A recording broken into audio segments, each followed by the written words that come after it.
Hello everyone, today I'm going to be teaching you how to pixel crochet. Hopefully this tutorial will teach you one thing or two. Pixel crocheting will help you in future projects such as switching colors without cutting the yarn, etc. By the way, this is my first tutorial ever. Anyways, let's begin.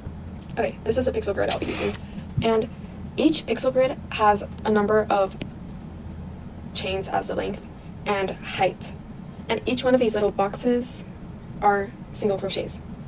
So how you read this, not all charts have these little numbers, so you might have to count them yourself.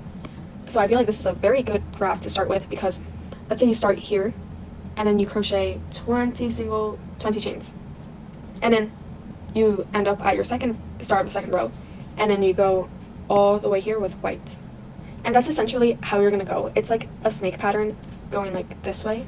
My home crochets does a really good job explaining.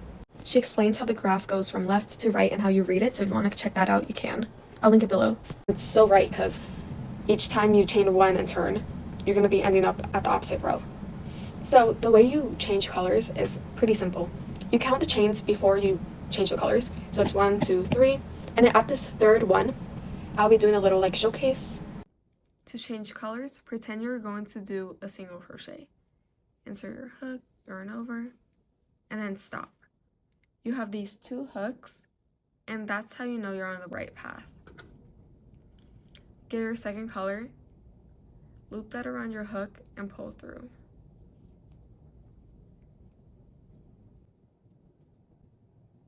In the next chain, make a single crochet using the red.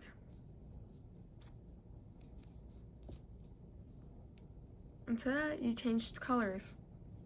But how do you know when to change colors in this graph? Okay, so in the pixel graph, it will say chain 3 whites, and then on your fourth chain, it'll be a red one. So how that would be is you actually chain 2. So let's start over. That's our turning chain.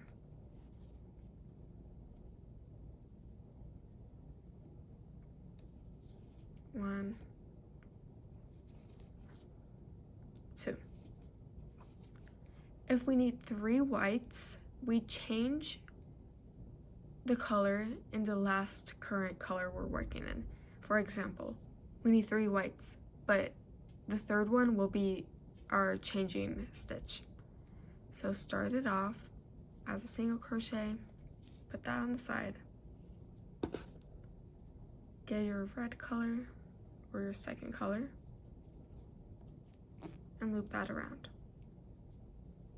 Therefore, you have 3 white stitches, and since this red one technically isn't a single crochet, you can make the next one your red one.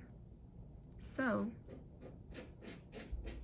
insert to the 4th stitch and then loop a single crochet, and that'll be your first red stitch.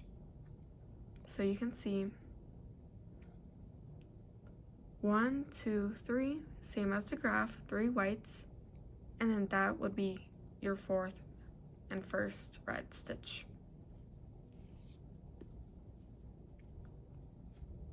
Let's make another red. Okay, let's say it says chain 3 red. This is our second one. This third one would be our changing yarn stitch. We'll just say color changing stitch. Okay, you have those 2 loops on the 3rd stitch. Put that aside. Get your white yarn that's on the right, and then loop that around your hook, and you changed it back. It's that simple.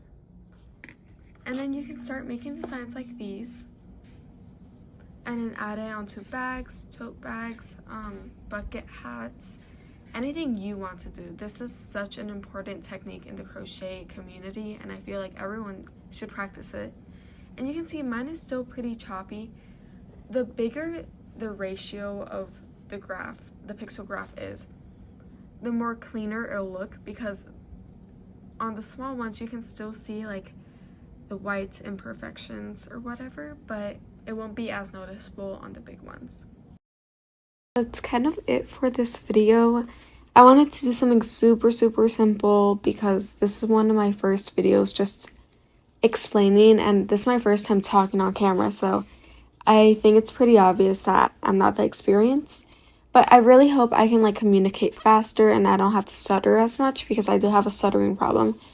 But please let me know what you guys want to see. I'm thinking of doing a leg warmer video next because I crocheted these flared tall leg warmers.